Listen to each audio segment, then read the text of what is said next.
Iyi ni inkuru idasanzwe y'urupfu rw'umubyeyi wapfuye ari kubyara, ni nyuma y'imyemerere idasanzwe uyu mubyeyi yaje kugira, imyemerere ituma atajya kwa muganga kwivuza ndetse no kutubahiriza gahunda za leta.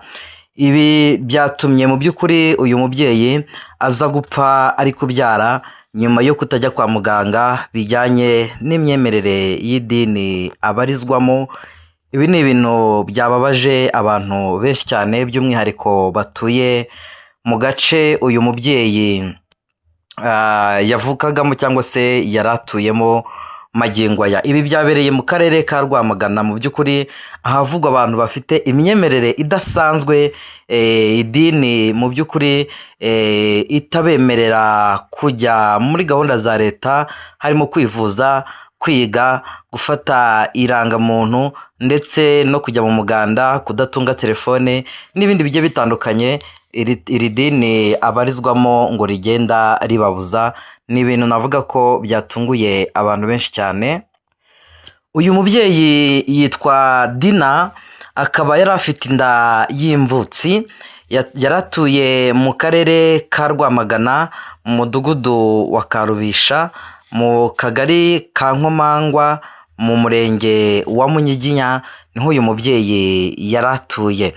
Uyu mubyeyi yakomokaga mu karere ka Ruhango, hanyuma aza kujya mu karere ka Rwamagana, ndetse yewe yaje no gushaka umugabo, ariko umugabo ntibahuza ku bijyanye n'imyemerere iri dini uyu mugore yabagamo, ngo biza gutuma uyu mugore yahukana, aza kujya kuba kwa mama we umubyara, babana mu nzu.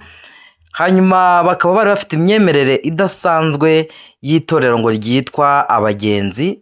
Nahoze ndeba imyemerere y'iri dini, nsanga ifitanye isano n'irindi dini ry'abakusi. Abakusi ni abantu nabo bafite imyemerere idasanzwe yo kutubahiriza gahunda n'imwe ya leta, ndetse ni abantu mu by'ukuri nabo batajya bajya kwa muganga kwivuza.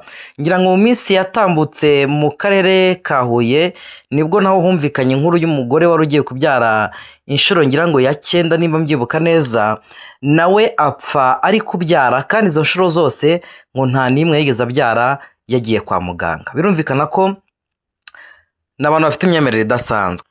Imyumvire y'aba baturage mu by'ukuri babarizwa muri iri dini ryitwa Abagenzi, nabo n'abandi babarizwa mu idini ryitwa Abakusi, ni abantu bafite imyumvire ihuye 100%.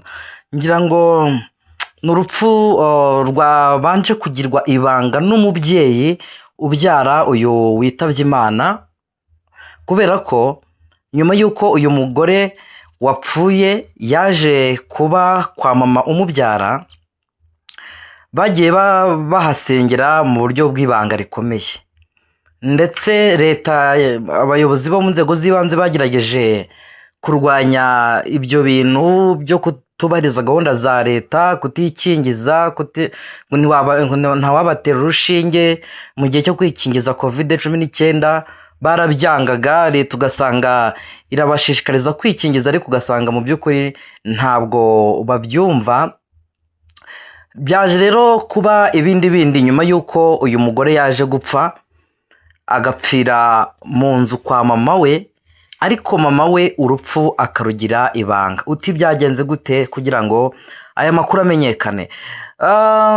Uyu mubyeyi wari utwite ngo yizeraga ko Imana ariyo imubyaza, nko kujya kwa muganga kugira ngo abaganga bakore akazi kabo. Mama we rero yafashe shitingi, arangije ngo aramburaho igitenge. Amaze kuramburaho igitenge, aryamishaho uyu mwana we, nyine reka mbyite gutyo, hanyuma ngo ategereza ko ari bubyare. Hanyuma rero byaje kurangira uyu mubyeyi ahise ahasiga ubuzima, ndetse n'umwana yari atwite. Mudugudu rero yaje kubimenya ari uko arungurutse mu idirishya, agiye kubona umuntu aryamye mu nzu ariko yapfuye, aharungurukiye mu idirishya, ndetse uwo mubyeyi wapfuye nyine ngo yari yambaye ubusa. Nyuma rero nubwo baje gushaka abakecuru mama bakuze bajya kumwambika kugira ngo indi mihango n'izindi gahunda zibone uko zikomeza. Hanyuma uyu mubyeyi mama w'uyu wapfuye, abaturanyi bagiye ngo bamunyuraho bakamusuhuza bati se amakuru, ati ni meza, nyine nkaho nta cyabaye. Ibaze kuva mu masaa yine kugeza amasaa y'umugoroba ari kumwe n'umurambo w'umuntu mu nzu, by'umwihariko ari umwana we yibyariye, ntabivuge ntatabaze ngo abwire abantu ati mu nzu harimo umuntu wapfuye, ariko abantu ngo bamunyuragaho bakamusuhuza ati se ni amahoro, ati ni amahoro nta kibazo, akavuga ngo nta kibazo, kandi abizi neza ko umwana we yapfiriye mu nzu. Hanyuma rero nyuma y'uko bimaze kumenyekana nyine ko umwana we yapfuye, abantu bagiye babaza uyu mubyeyi bati kuki utamenyesheje abantu ngo bagutabare? Undi ati se nari kubibabwira ngo mubikoreho iki? Akabasubiza gutyo, nari kubibabwira ngo mubikoreho iki? Ariko amakuru nabashije kumenya ni uko bamwe mu banyedini bafitanye imyumvire imwe ngo bagiye baza muri urwo rugo, ubona ko bo bari bafite amakuru y'ibyabaye, ariko ngo bizeraga ko ngo yasinziriye, ngo yasinziriye, ngo ntiyapfuye, ngo yasinziriye. Ibyo nibyo bagendaga babwira abantu ati ntimugire ikibazo ngo yasinziriye, ariko mu by'ukuri yari yamaze gushiramo umwuka. Iri torero rero cyangwa se iri dini ry'abagenzi mu by'ukuri ryavugishije abantu benshi cyane nyuma y'urupfu rw'uyu mugore wapfuye agiye kubyara. Abana babo ngo ntibemera kubashyira mu ishuri, ntibemera ko abana babo babakingira cyangwa se babaha ibinini, imiti yo kwa muganga, ntibashobora gutanga mitiwere, ibintu by'umuganda wapi, gufata indangamuntu shwida, kugura telefone ngo ntibabikozwa, ngo ntibatunga telefone, ngo telefone ngo ivi kuzimu ngo telefone ivi kuzimu. Ubwo ngeri nkanjye nahita mbabaza nise imyenda mwambaye yo ivahe? Ari nkanjye nahita mbabaza ni nk'imyenda mwambaye, nimba telefone zivi kuzimu, imyenda mwambaye yo muzivahe? Ariko nyine mw'abantu mwe imyumvire iragwira, n'imyumvire mu by'ukuri irimo n'ubujiji bukabije, ubujiji bukabije cyane rwose. Nimba umuntu atemera ngo abana bajye mu ishuri bajye kwiga se ni icyaha? Kwiga nabyo se bibaye icyaha? ngo iyo bagiye kwiga ngo hari igihe ngo babatera inshinge ngo cyangwa bakabaha ibinini by'inzoka n'iki byose, ngo bikaba byatuma ngo bateshuka ngo ku myemerere y'idini ryabo. Nawe unyumvire mu by'ukuri kuvutsa umwana amahirwe yo kwiga hejuru y'imyumvire ipfuye nk'iyo ngiyo, urumva ko ari ikibazo gikomeye cyane.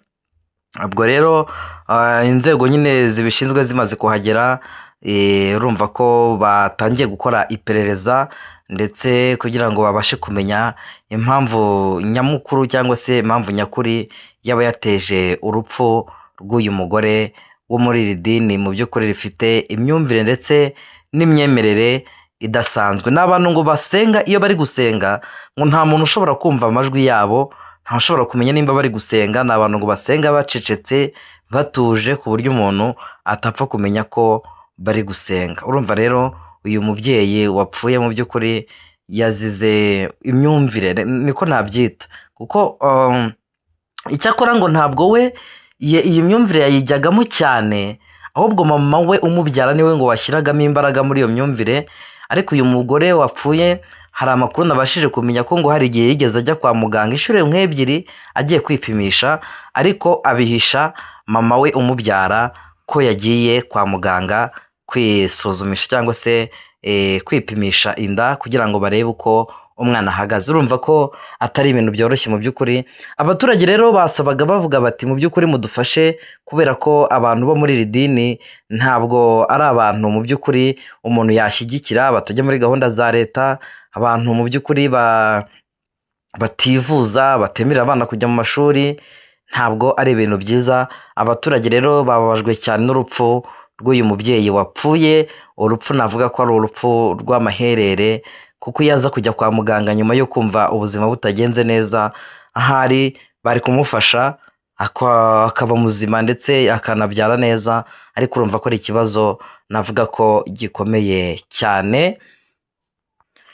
ngayo nguko rero ubwo abayobozi ni ahabo kugira ngo babashe gukurikirana iby'iki kibazo cy'aba bantu biyita abagenzi ntibubahirize gahunda zitandukanye. Reka rero nsoreze hano, ariko kandi nanone nihanganishe abo mu muryango we bagizweho ingaruka nyine, cyangwa se abagize akababaro kubwo kubura uyu mubyeyi, cyane ko wabonaga abaturage byabababaje cyane. Mu by'ukuri ni agahinda gakomeye gupfa urupfu nk'urwo ngurwo, ndetse n'uyu muziranenge yari atwite. Imana ibahe umugisha kubwo gukomeza kubana natwe. Mwibuke gukora subscribe kuri channel yacu kugira ngo inkuru n'ibiganiro mbagezaho bikomeze bibagerereho igihe.